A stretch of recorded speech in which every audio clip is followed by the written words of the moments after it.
The Holler Kings, where the horror's southern fried.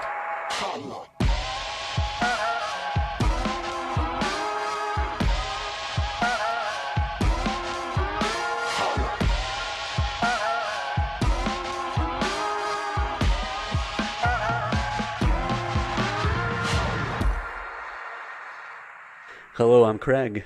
And I'm Adam. And we're the Holler Kings. The motherfucking Holler Kings. It's true.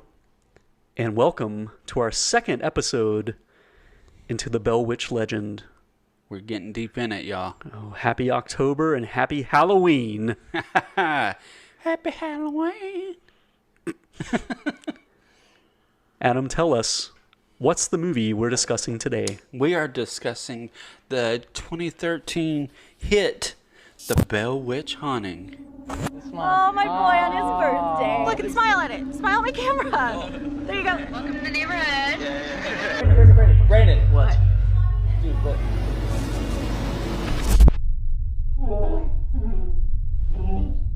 Are there like hillbillies that live in the woods still? Whoa, whoa.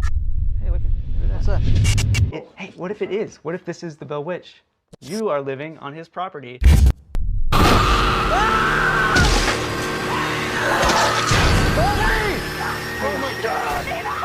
It's true. That's not true. It's not a hit at all. I was going to say the most authentic retelling of the Bell Witch legend. So this movie is on Peacock and a lot of other streaming services. Yeah, I think it's available on Tubi. It's available on YouTube, I think. Yeah. And this thing is an infamous asylum movie. Yeah, the home of the mockbusters. Yeah, explain what that is to the listeners. Well, the something that came along in I'd say mid-aughts. And it's basically just where this was a time when video stores were still pretty prominent.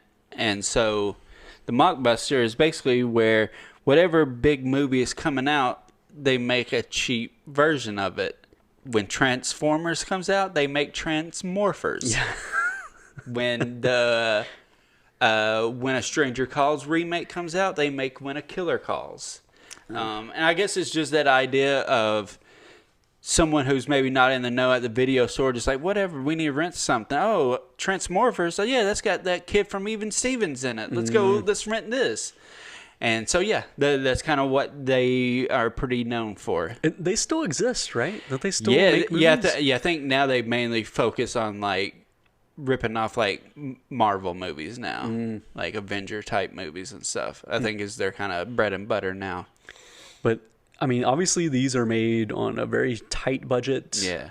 It's more to sell, like, the video art is what sells the movie more so than the actual content of the film. Yeah. The thumbnail for this does look pretty gnarly, so I could see where someone might flip by and go, I'll check this out. And it's a bummer because they started out, like, I mean, I don't know how early it was into the creation of Asylum, but they put out, at least in some form, had something to do with Stuart Gordon's King of the Ants. I don't know if you've ever seen that. Oh, it's a fantastic movie of his. So they kind of, I mean, that had to be early in them getting started. So you think, man, with something strong like that, they would keep going that way, but no, they completely kind of veered off in another direction.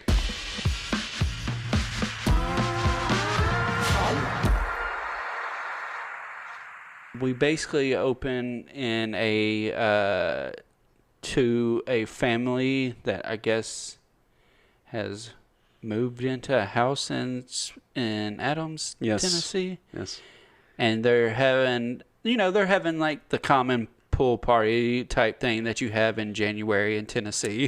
Yeah, they go out of their way to caption this by going like Adams, Tennessee, and like trying to establish a setting when it's really not meshing with reality on any level. All. Yeah, not even trying. Like I know global warming or climate change. I know it's a bitch, but it ain't that bad that we can have get in a pool in January. Full on pool party. Yeah, maybe in 10, 15 years, who knows? But yeah, we ain't there yet. Well, and we should establish too, this is a found footage film, so it's assembled with theoretically all elements that are just organically filmed, whether it's a police officer's body cam or dash cam or someone doing a YouTube channel or etc. So it's to security cameras at a house.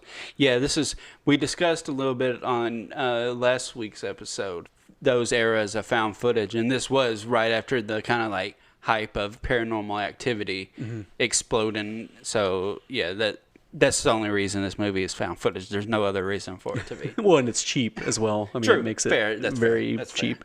And I think we technically open up on the dash cam footage. They give us like kind of a tease of what's to come, and you see a police officer reporting, to the woods and finding some bodies that are, in really rough shape, and then it cuts to this very ordinary party. It's very Cloverfield style. Yeah, I guess so. Yeah, that's true. Yeah.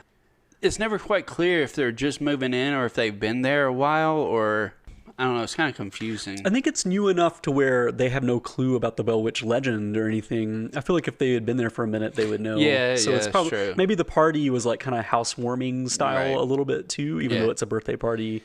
And this, keeping up with the themes of Paranormal Activity, goes like day by day over a span of like, I forget how many days it was. I don't either. Yeah. Like 2-3 weeks or whatnot. So yeah, it'll literally be like day 1, day 2, right, type of thing. That's the story. Well, and then hauntings happen. Yeah, I mean, we're introduced to this family. It's mom and dad and a daughter son. Yeah. Their ages are somewhat undefined, although the son, it's implied, is college age. I guess the sister's supposed to be younger. I don't know. See, I took it the other way. I took it that she was older and he was younger. Well, I don't know. It's weird because I think we're supposed to believe that they're teenagers, but the sister for sure looks late 20s. Right. I mean, she looks older than college age to me. Yeah. So there's scenes where she becomes kind of the Betsy of this legend or this movie, where she is tormented by some unseen force. All the traditional stuff you can think of, it's almost all bedsheet related, right? And supposedly she's getting slapped and stuff like that. And so there's lots of scenes of this young actor, like night terror type dreams. And everything. There's like scenes of her just like screaming, and then the parents run in. Nothing is wrong, but she's crying, and for some reason the son videotapes it because he wants to be a filmmaker. They established that early on, so that's the excuse for him filming traumatic events. These amateur motherfuckers in these movies that want to be filmmakers, son of a bitch. I mean, that's what all of us did, though. We all recorded family trauma because we want to be filmmakers. I guess when we saw family members openly weeping, we were like, we shove a camera right in their face. Yeah, that's totally normal. It's so common. That's why it's a trope, apparently. But I mean, and it's so poorly done. These scenes of this young lady waking up and screaming, and they're very much so aping Paranormal Activity with how they ramp up these scenes and everything.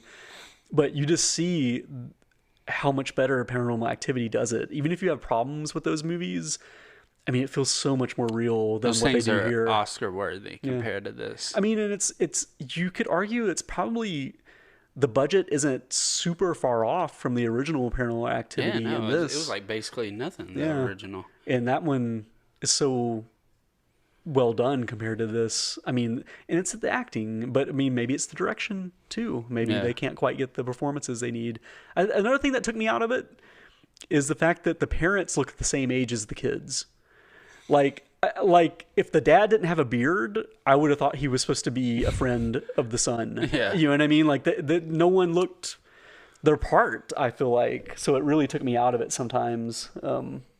Especially when like the daughter is all like, "Mommy," like, stuff like that. I was like, why? Yeah. She's like 29 years old. Like, why is she, it was weird. Daddy, Mommy. I know when you're scared, you maybe, I guess it's supposed to be like reverting back to a child and when you're in that trauma. You know what took me out of this movie is when I hit play. This thing, I mean, it's like the first 10, 15 minutes, I was like, you know what? Like, they're trying to do a mashup of like Blair Witch and Paranormal Activity, because they're showing a modern house, but then there's also woods that surround this house that they're going into. And palm trees, that are coming around Tennessee. As soon as I saw that stuff, I was like, hold on, is this part in California? And then they moved to I was confused by that as well, because I mean, like, if you just have basic geography of the United States, you know that like an area like Tennessee doesn't have palm trees, and I mean, the landscape. They did not care at all. No, they did not give a fuck. And again, like, if the tone was a little sillier, that may have worked a little bit better. Like, it's almost like kind of a tongue-in-cheek joke, almost. Yeah, like they pointed it out, like jokingly, like, "Oh, here's our native Tennessee trees." But maybe they just thought less is more, and just hand wave it and not worry about it. No, they literally just said, "Who gives a fuck? Who cares? No one's just gonna shoot the scene." Yeah. See, that's the frustrating thing. Is it started out, and I was like, okay. By the time the pool party, you're getting into the pool party, and everybody's making like silly, stupid jokes, and like women are taking their tops off, and I'm like, okay, we're just gonna have this is nothing to take seriously. This is gonna be a stupid, fun movie, and it's almost like that for a little bit. But my biggest complaint about this movie is it's a slog to get through. It is so long, and it's only an hour and 30 minutes. Yeah. But you felt every second of it. No, I was excited when I realized it was about 90 minutes. I was like, oh, here we go. This is gonna be an easy one. And yeah, I had to keep rewinding it because I was confused. But again, like the setting and like there's this one scene where the son and his friend look up the Bell Witch legend. It's like a web page, and like, wow, some crazy stuff happened in this property. That's wild. And that's as far as they go with the Bell Witch legend. Pretty much, yeah. I mean, it's such a loose connection. They just imply that they're on the land where the original haunting happened, and therefore they are haunted. Nothing else. I mean, did the daughter do anything to warrant getting attention from the Bell Witch? No one did, right? They just lived there. They're just there. Yeah. In this house that had been there for a while. I mean, it's a really nice house. I don't remember them implying that the previous owners had problems. They may have in dialogue, and I've already forgotten. It's a chance. I don't think there was. So, I mean, the ties to Tennessee are just in name only, and it's, I guess, to make it seem more heightened than it deserves, maybe. I mean, I don't know where to go after that. I mean, it honestly, this movie is just paint by numbers. It's so basic. If you've seen one like haunting found footage flick, you've seen this one. The only uniqueness to this is that it takes supposedly it's by dialogue and by titles takes place in Tennessee. Other than that, if you've seen a low-budget found-footage haunted movie, you've seen this already. It's, like you said, sheets being pulled off or, like, covering people. It's lights flickering. Yeah.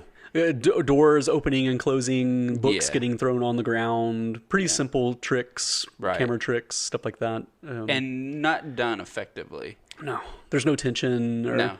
It's so frustrating with stuff like this where you think if you just mimic what the greats have done, it'll translate, but it doesn't. There has to be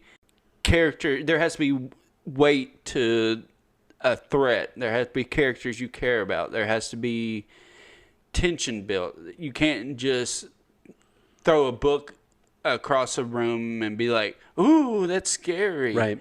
It just doesn't work. And that's what these movies don't get or don't care to do. They just do that, and it's like, boom, we're a spooky movie. Well, I mean, again, Asylum especially, it's that thumbnail to make you rent it or click on it. Which is a great thumbnail, like you mentioned. It has like a distorted witch, and it looks very spooky. There is nothing like that in this film. Yeah. Although it even kind of is ripping off, in ways, it's kind of ripping off like The Last Exorcism. Sure, I think that's exactly what they're going for. Yeah, which had to have come out around the same time, I would think. Another element of this is when they do eventually things ramp up in a way, but honestly, it kind of stays the same the whole way through. But eventually, the Bell Witch is kind of personified. They see an individual that looks kind of like her or is supposed to be her. They see her from behind a few times. There's even, they kind of factor in a cave into the story a little bit, which is, they're trying.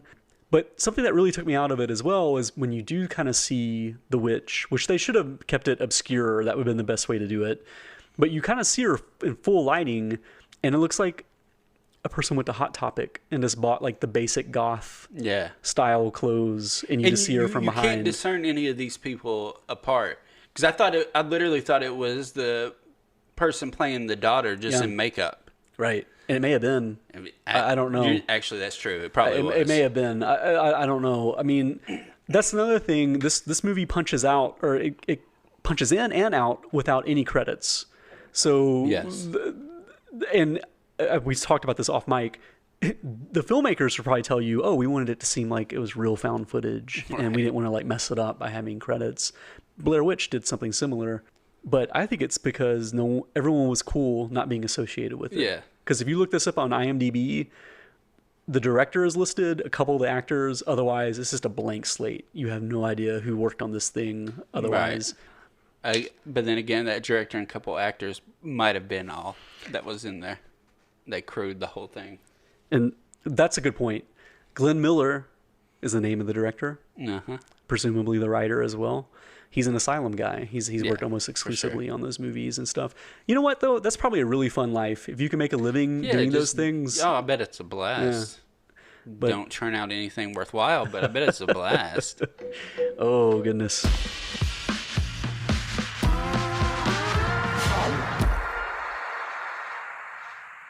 I do want to mention there is one scene that genuinely made me laugh out loud. I thought it was so amazing. Yes. So again, they're trying to organically make explanations for why everyone's filming themselves. There's an electrician that shows up to work on the house. He has a YouTube channel where he just shows himself doing electrical work.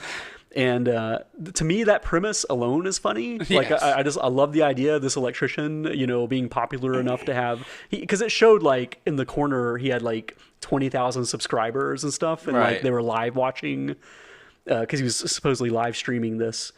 And he's all like, well, this is an old house. Let's take a look. And as soon as he opens up the electrical box to start working on it, it electrocutes him. It shocks him. And you see from his POV, just like his hand reaching in with the screwdriver. And then it's like the sound effect of electricity. And he just yells bloody murder. Hey guys, welcome to Get Electric with Denny, episode 42. That's right. Make sure to subscribe. So, today, interesting problem we got here. First thing we always like to do is take a look at the box. Yeah. Oh yeah, this looks like pretty much a standard problem we've got already. I'm seeing...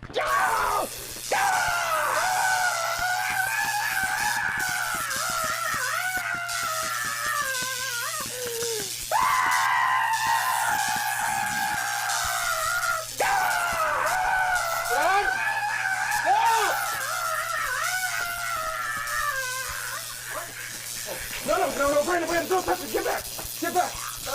No. Oh my God.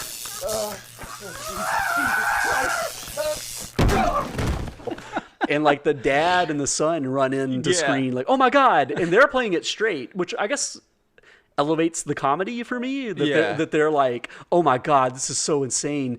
Call 911. It's like Airplane. So it's like everybody played the like outlandishness straight. But I mean, it was just kind of like, it's such a throwaway scene, but I thought it was so funny. It comes out of nowhere. Comes out of nowhere. Like there's literally no reason for that scene. I mean, I guess the only possible thing is that they're having issues with the lights flickering. That's the only reason for him to be there. Only reason. It comes out of nowhere, but it's fucking hilarious. And then, I mean, you see the deterioration of the family, especially. I think they are kind of playing around, I guess, with the Bell Witch myth a little bit, because the son and the daughter, the father and the daughter are the ones most affected by it. Because the dad does have problems that are kind of similar to the John Bell issues, where I mean he's like at points spitting up blood and is having some kind of weird mysterious health issues. Yeah. His mind seems to be deteriorating and he's kind of out of it. He like lashes out at his family sometimes. They imply that he has all of his money invested in this house, so they can't possibly move after all this stuff starts up. Right. So I mean, they do try to give us a little bit of family drama and realistic, issues kind of tied in with it.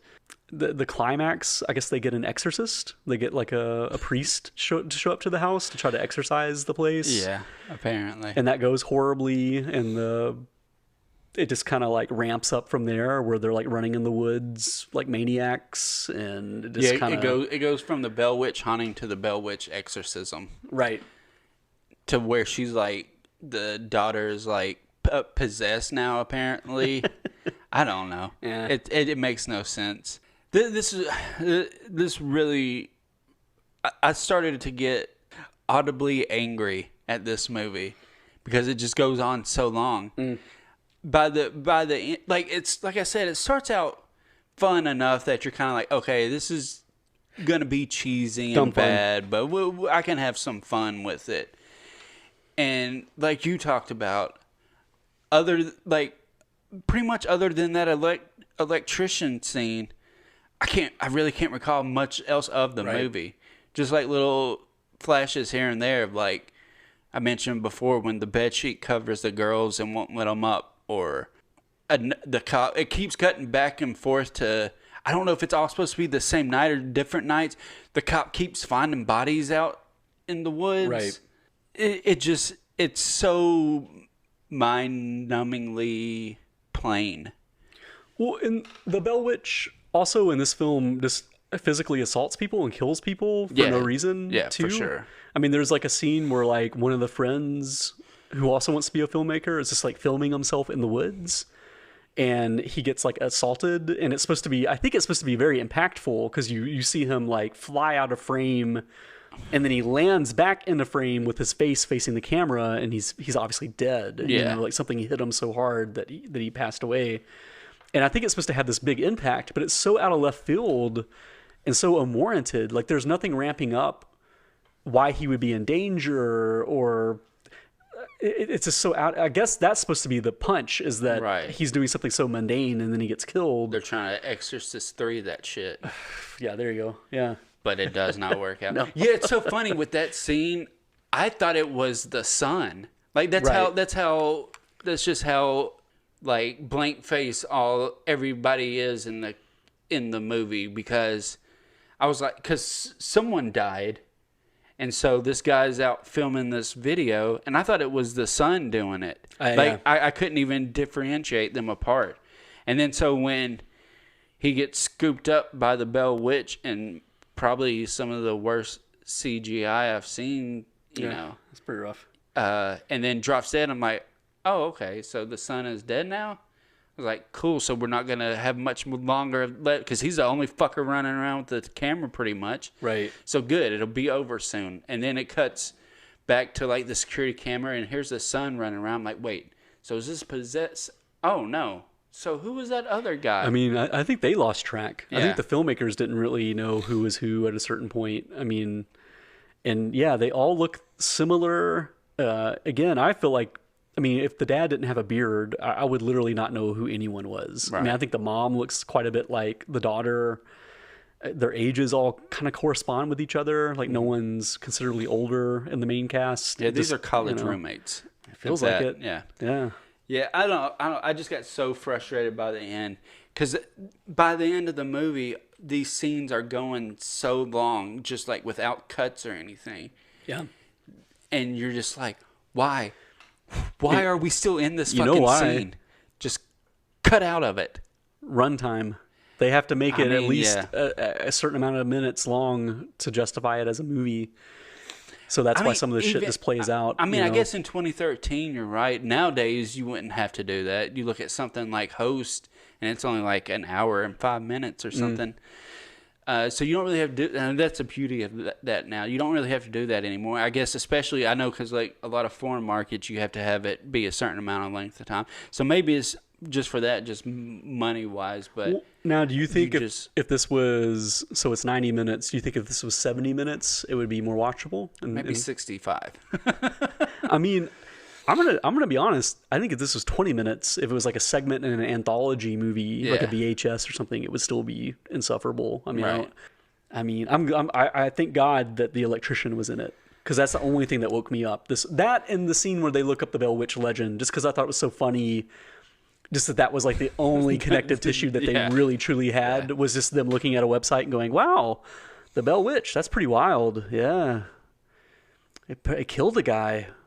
Crazy. I'm pretty sure this whole movie was just ad-libbed. I don't think there was ever a script. Yeah. I think they were just like, here, talk about the Bell Witch. What's the Bell Witch? It's a haunting thing. Talk about it. And then you get to the end, and it's just like, just scream, "Oh God, no," a lot, and help me, and just do that. I was like, why? Get out of the fucking scene. Just end the scene. Stop. Well, just stop. Why are we still doing this? And like, even on a budget, like a shoestring budget and everything, you can still have a little bit of like respect for your audience. Because I think that's what's frustrating about it, is it kind of feels like someone is making this going like, people don't give a like, if they rent this thing, they know what they're getting into. Fuck them. You know what I mean? And it's like, you could still, to show that you're trying and that you kind of care. I mean, I can put it like, I put it best like this, because this is probably the most I've seen a ton of no budget movies of literally, like you said, friends in their backyards just making something. Sure, same here. And a lot of them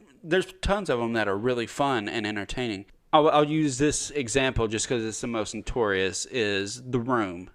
Yeah. Like, by all accounts, it's not a good movie. But you can watch that movie and be captivated by it because you can see the passion in it. There's no passion in this movie. Well, I mean, yeah, like The Room, I know that Tommy Wiseau has he's like spun it as a black comedy, but I mean, when you watched it back in the day, you knew that it was sincere. It was a sincere attempt, and even people that were laughing at it, I think, like you're saying, had that. We knew that he meant this to be substantial, and so I mean, there's a certain level of respect for that movie, whereas this is just he was putting something in his heart. He was trying. He had passion behind it. I mean, you can sit there and say, which is correct, like every choice is off and everything is strange. The acting is, but at least it was interesting. I mean, you're kept the first time watching, I was captivated by it. You're enthralled with it. There's just nothing enthralling about this because nobody gives a fuck. Yeah, it's like everyone's embarrassed to be in it and making it. Yeah, it's kind of how it feels, And I think that's why some of the punches are pulled in moments they think are supposed to be kind of realistic and scary are kind of subdued because I feel like everyone in it just doesn't have their heart. You know what I mean? It's kind of like they're going through the motions a little bit. I do feel like the dad was trying pretty hard. Like I feel like his performance was, pretty decent. And again, when they were just talking like regular people, like in that party scene, it felt pretty organic. I mean, it really did for the most part. So when they weren't tasking them with being scared or like heightening a horror movie, and it was just mundane, it showed that they had some potential to do something, but it's just got lost in the direction or something when it became a horror movie. I mean,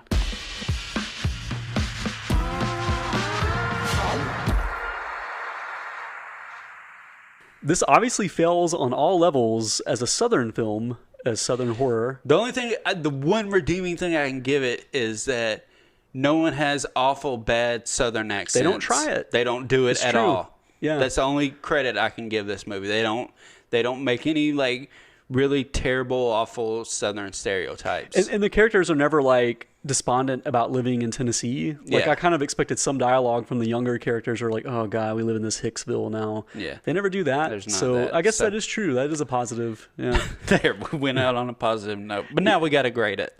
And it's also obviously not shot in Tennessee, even though it takes place. It's clearly California.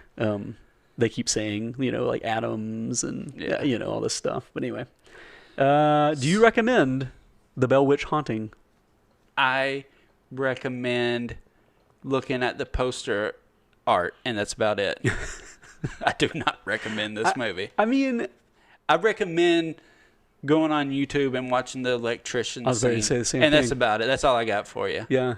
I mean, I could make a case for maybe fast forwarding through this thing and just seeing some highlights and kind of seeing what we're talking about a little bit. Yeah, you could cut it on in the background while you're like cooking and Right. cleaning or whatever, and just kind of catch stuff here and there. Get the highlights and Yeah. this is kind of what we're talking about. Because in a weird way, it is interesting to watch a slow train wreck, and that's kind of what this is a little bit. But yeah, the electrician moment is the only thing that woke me up. Pretty much everything else, I was Right. like, struggling to keep engaged with it. What's the grade you're giving it? So hard. What are you gonna grade it? F. I'm gonna give it F plus because of the electrician. It gives it like a little bonus. I'm gonna give it the same. F plus. Yeah. So I think it does come out on top of the American Haunting movie. Yeah. But I mean, in fairness, I think I kind of enjoyed this a little bit more than the American Haunting. For sure. You know? I mean, with everything we criticized about this movie, it didn't have at all anything of a budget. No. I will give them that. American Haunting, at least they had some sort of a budget. I'm sure back in 2006, they had probably at least $5 million. Yeah, I'd say I enjoyed this. Marginally more. Yeah. I mean, you can't really see it, but it's there.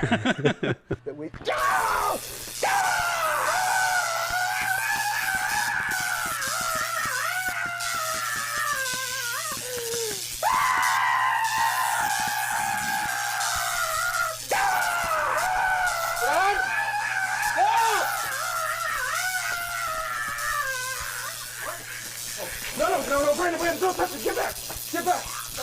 No. Oh my God. Jesus Christ. We like to end every episode of the Holler Kings with a segment called Holler at Your Boys.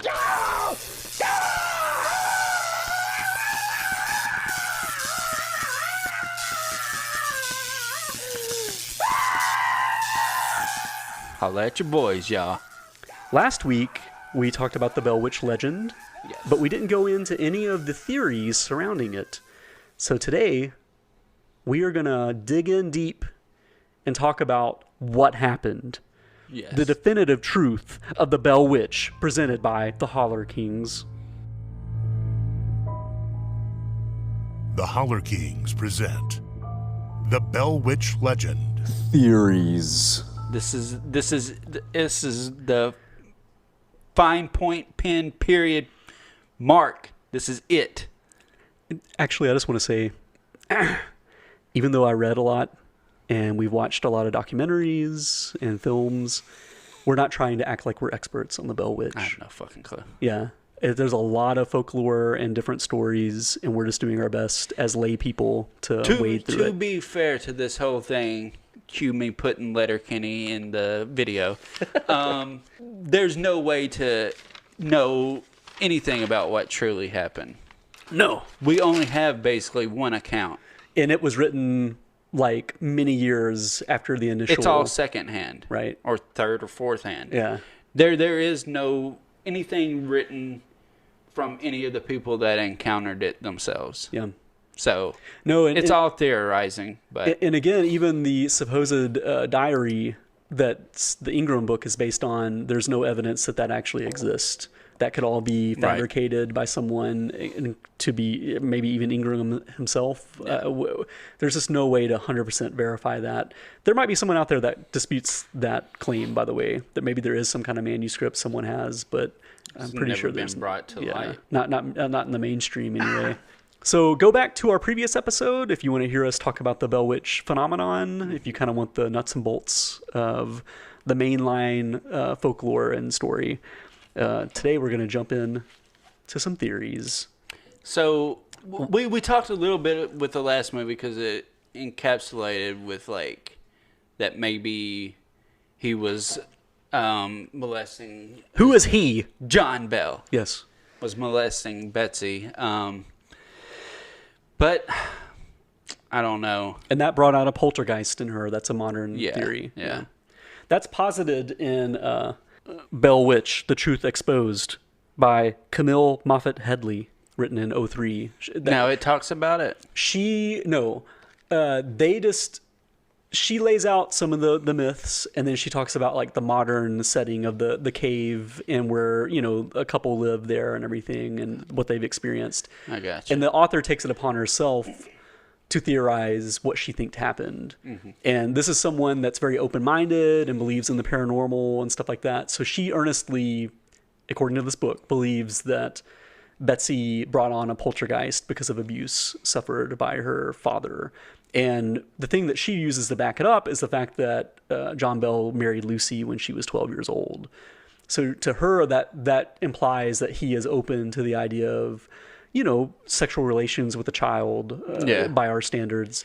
I mean, I could totally see that, but again, that wasn't uncommon back then. Unfortunately, I would say, and also we mentioned this last time, but they didn't have a child until she was 20.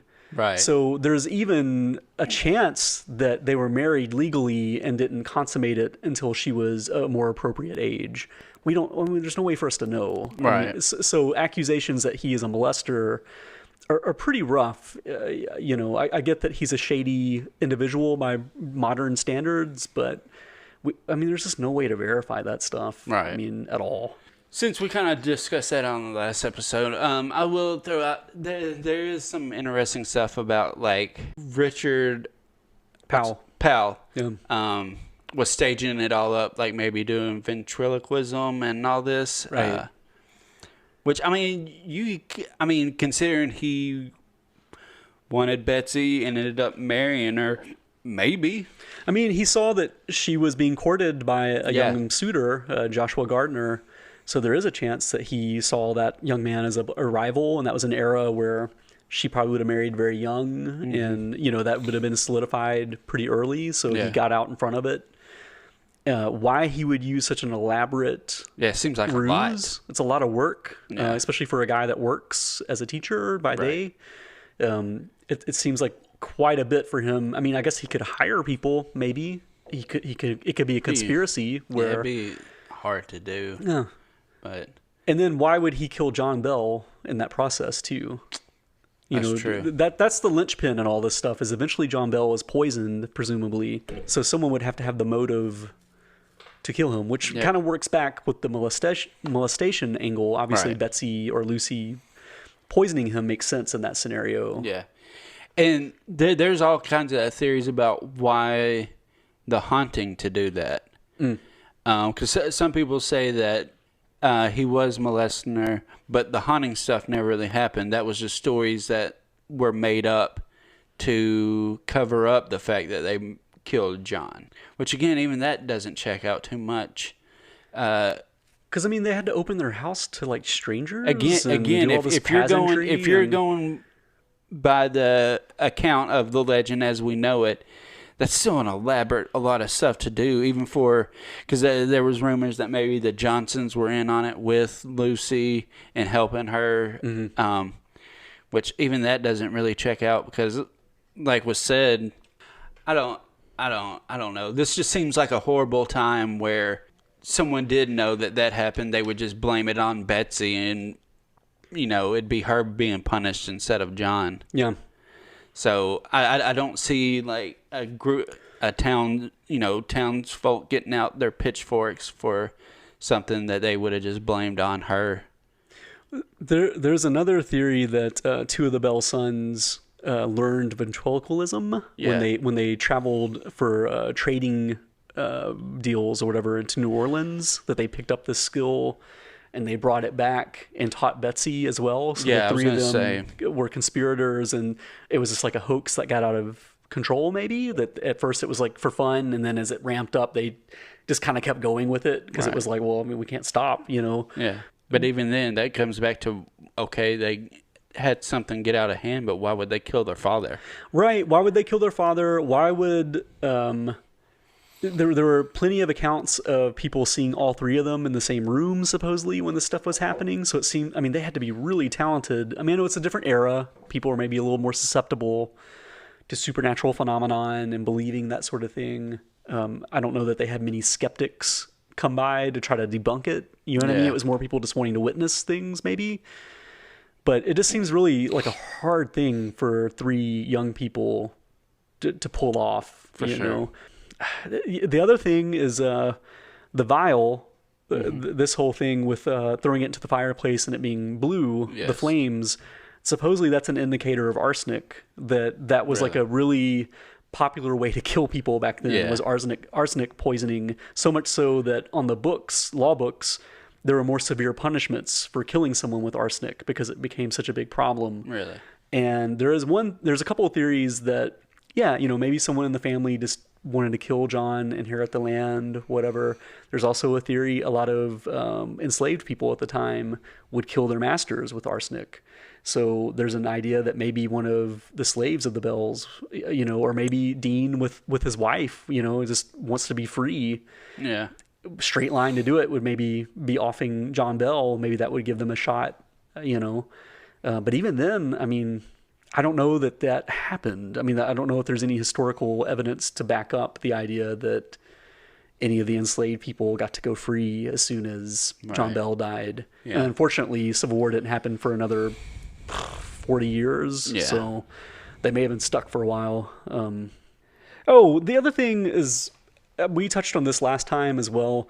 John being excommunicated from his church, which was a horrible sentence back then.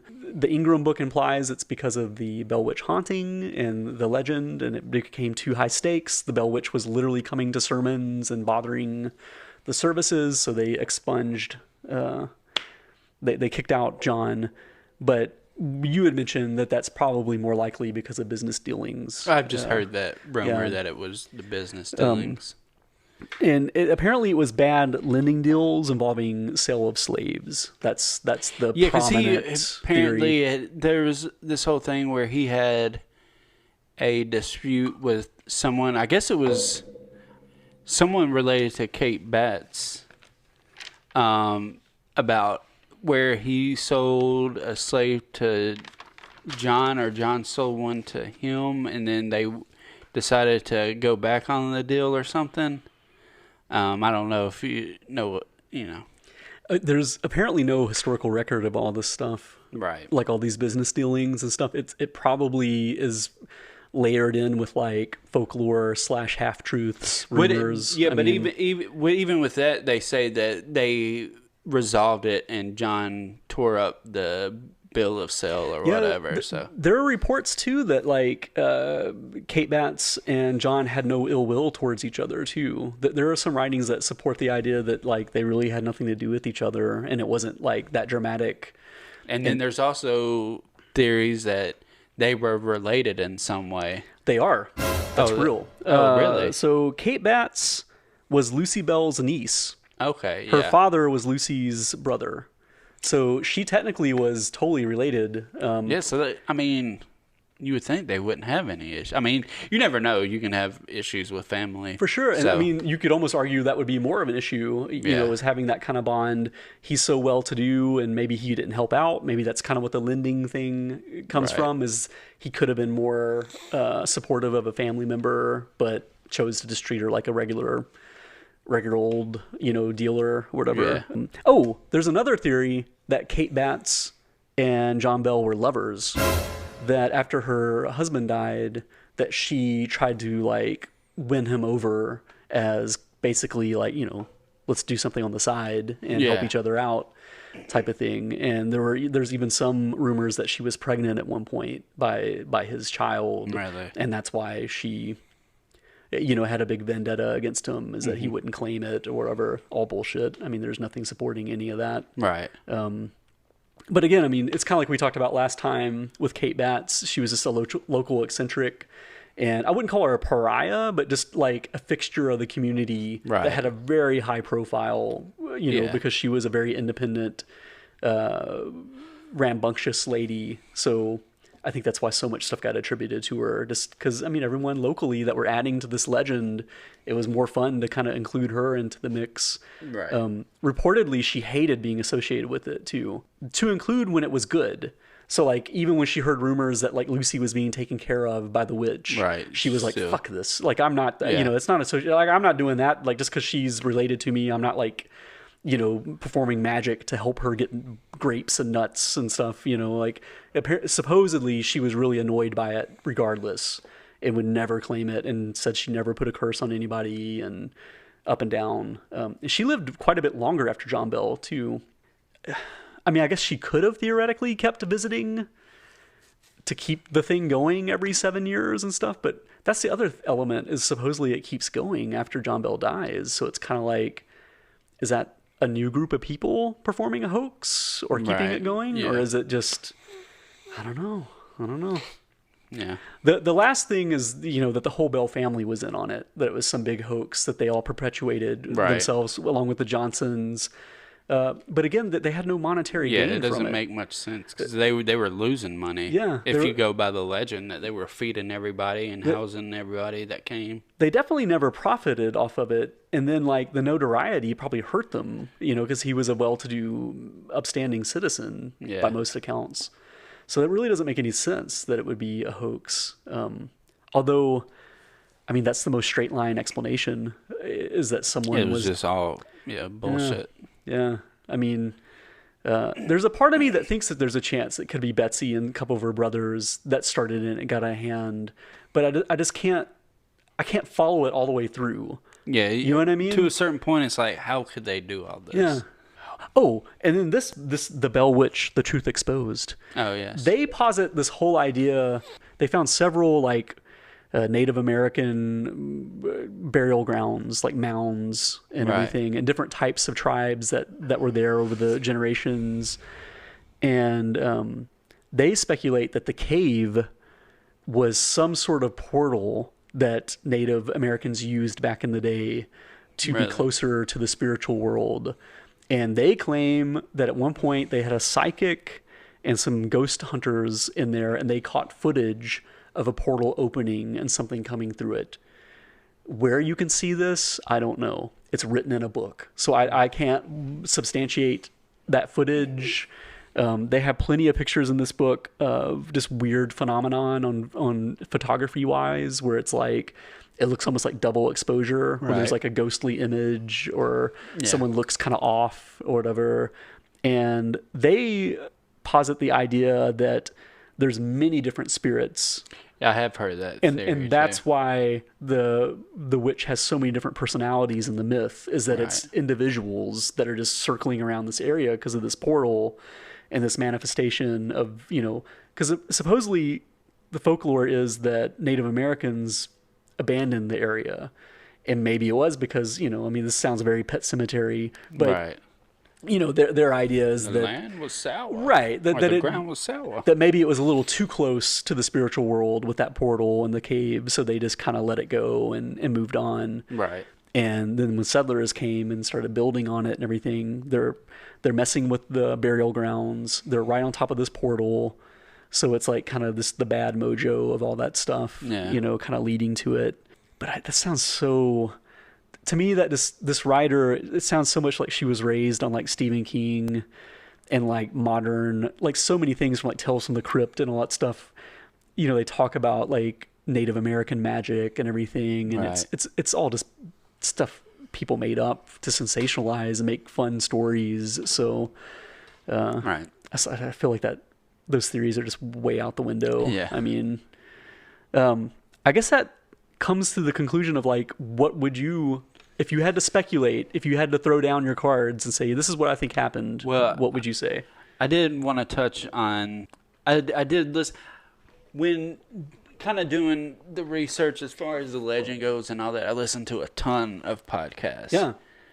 Most of them were just saying the same generic legend story that you get from anybody. But there's this one I listened to called, the podcast is called Astonishing Legends. Mm-hmm. I don't know if you ever heard of it. I think I have, yeah. Okay. They did, most of the episodes of these I listened to from these different shows, it'd be like 30 minutes to an hour long. The Astonishing Legends did a two-parter. Each episode was over 2 hours. Damn. Yeah. And I didn't have a lot of chance to researched a lot of this, and I'm kind of just going by the frantic notes I made. But I think it was part 2. Yeah, it was part 2. They did an interview with this guy, David Britton, who I supposedly is like some sort of forest ranger type thing up around Adams. And he does a lot of research and stuff, and kind of goes into talking about how he doesn't really posit like what actually he thinks was going on with the legend, but he just kind of points out some different what the times were like back then, and kind of the fear that was built up and the religious anxiety, because he talks about like the great revival, the Methodist revivalists that were around then, and which gets into a lot of like, I don't know, I guess that kind of stuff like speaking in tongues and all that, and talks about how there is like logs of like services even after John Bell died of like Lucy attending and some of the kids. Sure. These church services. Talks about how like in the kind of time of when this was all getting started, you know, you had stuff like the War of 1812 and all that, and this was also around the same time of the New Madrid earthquakes. I don't know if I hadn't really heard of them, anything about that. But apparently they were like these really powerful earthquakes that happened in around 1811, 1812. That shook the ground so bad throughout multiple states that it even swayed the ground here at around Middle Tennessee and around like the Adams area. It swayed the ground like the ocean. Yeah. And just these occurrences that might be one considered otherworldly, like something like that when you don't know about an earthquake, to the wars that were going on and the hardships of coming home. Like we know it now, we talk about it now, but I mean, I'm sure even back in that time, soldiers coming home had PTSD and all that. They didn't have that type of name for it and all. But yeah, he kind of just talks about that. And one thing that he discussed that I thought was really interesting was he gave a name, Josiah Fort. Have you ever heard of that? Nope. See, I'd never heard of it at all throughout this legend. And again, I didn't have a lot of time to research this, but he talks about how Josiah Fort was someone that John Bell had a disagreement with, and it was brought to the church to kind of work it out and everything. And after John Bell's death, Josiah petitioned the church and had the contents of that meeting redacted. Wow. So, I don't know. That Interesting. It was a really that most of the, like I said, most of the episodes I wouldn't even mention because most of the other ones were just generic retellings. But that was a really cool two-parter that got into a lot of stuff, and that was a really cool interview. I don't know how much of it, how much weight there is to any of the stuff that guy was talking about, but I thought it was interesting and stuff I hadn't really heard talked about or thought about. So circling back around to the Bell Witch, The Truth Exposed, where they're talking about a house that's on the property. The real home of the Bells was torn down a long time ago, and there's like a school that was built on the property because one of the Bells' ancestors donated quite a bit of the land to the community, the county.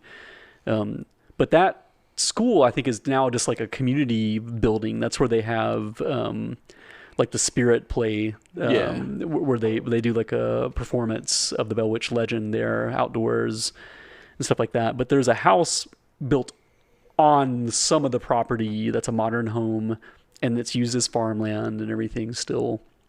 And this couple in this book, I don't know if they're the ones that own it still. I have a feeling that they're not, but in the 90s, in the aughts, they owned it. It's Chris and Walter Kirby. They claim that they had, phenomenon at their home that were similar to some of the old legends. like shattering glass and just odd occurrences. I don't think that they ever claim that there's any kind of like, disembodied spirit talking to them or like physically hurting them or anything like that. But this odd psychic phenomenon that they totally claim it. And they're pretty much on record as the couple is saying they don't know what's going on, but something is. There's something supernatural about the area and about the cave. And they claim the people that sold the house to them also, like, they were upfront with them. Like, there's a story in here where Walter is like signing the paperwork and he's like, listen, I already bought the house, level with me. Is there something going on here? Like, I want it regardless. And the person that owned it was like, yeah, there's definitely something going on. So, just kind of buckle up. And apparently they also left basically like an heirloom diary that they had written about living in the house. And Chris, the wife, she read it and was like kind of upset by how many things correlated with the things that they were witnessing and everything. Really? Yeah. So they claim that there is an ongoing, haunting there and some kind of psychic phenomenon. Right. But I mean, there's just no way to know.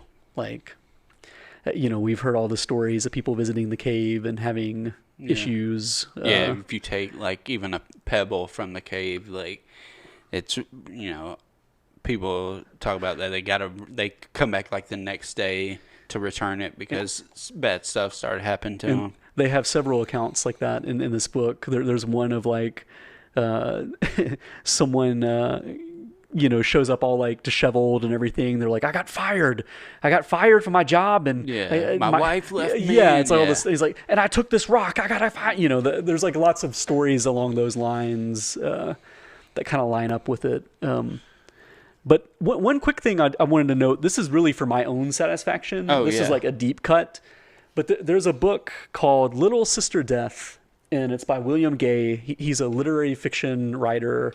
And this book, Little Sister Death, is loosely based on the Bell Witch legend, but it's just a literary novel. It's just fiction. But it's about like an author buying a property on a similar style area as the Bell Witch, is similar legend, and kind of things start to happen that are pretty creepy. It's really well written. Unfortunately, William Gay passed away before he finished it. So it's an incomplete manuscript. Really? Yeah. So it's kind of a tragedy, really, that I mean, obviously that he passed away, but that this really well-crafted book wasn't completely finished, because they edited this manuscript, so it's it's not like that rough, but you can just see the seams sometimes. You're like, I wonder if that's really how he intended it to be permanently. But it's really well done. But one of the main reasons I bring it up is because I love William Gay very much. And in one of the videos I watched, I think it was for BuzzFeed, they recounted the Bell Witch legend or whatever. And then when they punched out, they talked about film versions. And they mentioned this movie, the Bell Witch Haunting, being one of the more recent movies, and that it was based on this Little Sister Death. Such as Little Sister Death, a fictional novel by William Gay. It also serves as the inspiration for the 2013 horror movie, The Bell Witch Haunting. And I was like, no, it's not. Like I knew even before I saw the movie, I was like, there's no way that I didn't know about a movie based on Little Sister Death, because it's one of my favorite books. And like, it really annoyed me. I almost commented underneath it, but the fact is, I probably brought so much misinformation to this table that I'm not going to sweat it that much. Right. But please do not watch The Bell Witch Haunting thinking that it's adapted from a William Gay novel. It's definitely not. Yeah. I mean, and to my knowledge, none of the Bell Witch movies are lifted from this novel. It was published after he died, so it's somewhat modern, like 2012, 2013, maybe even more recent. Really? I don't remember off the top of my head. So yeah, I just wanted to dispel that, just in case someone stumbled upon that, because BuzzFeed is a pretty big thing still, and I think it had quite a few views. It was recent. It was like in the last year.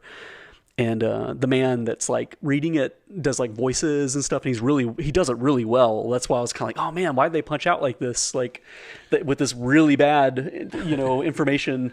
But anyway, just this a little thing to punch out on. Also, I thought it was a cool documentary that I showed you the Bell Witch Legend, which was filmed in Tennessee by Tennessean, filmmaker Zach Adams. Mm-hmm. It was pretty cool, and it gave a lot of info and had a lot of people that's kind of surround in that area of Adams today, and kind of what they kind of even discuss having like little things happen here and there and all that. No, I really liked that, and there's actually one passage in there from I want to say an ancestor of the Bells, where he's talking about living with his grandmother, and like the dishes were taken out of like some cabinet and like laid out all over the floor, and it was like this really strange phenomenon. I forgot the man's name, but he was very articulate and a super interesting guy. And in that BuzzFeed thing, they recounted that story. Like that comes up at one point, and when the narrator reads it, he totally sounds like a hick. He does like the foghorn leghorn thing. He's like, by all accounts, I didn't know what was like. He does all that stuff, and I was like, wow, like I know how that guy actually talks, and he just talked like a regular dude. That's but crazy. I guess that's just, you want to personify, so you want to kind of heighten it, I guess. But it was just kind of funny. That's crazy. I love that. What's that called, by the way? The Bell Witch Legend. The Bell Witch Legend? Yeah. How did you find it? I own it on DVD, and I'd found it just like researching filmmakers in the area, and maybe found like link to the website and bought it or something. I don't really remember exactly how it came about, but I bought it off of a website, and I'm pretty sure it's like, because I know he has like Skydive Films or something. Maybe they were selling it on there for a while or something. But it was. I really enjoyed it. That actually is what made me go down the rabbit hole of YouTube videos about the Bell Witch. And I was strictly just reading until that moment. That wraps it up for this episode. What's next? We're 0 for 2 so far. So we're going to be reviewing Bell Witch the movie, or Bell Witch movie. This is from, I think it's from like 2007, 8-ish, around that time. And Vimeo, Vimeo, you can rent it. They have it to buy for $9.95 or rent for $3.99. Nice. So it is. I mean, it's, you can't find it many other places, but it is on there. So very cool. And it's called the Bell Witch movie. Just called Bell Witch, the movie. Bell Witch the movie next time on the Holler Kings. Happy Halloween, happy spooky season. Happy Halloween, y'all. Come back now, you hear? Oh.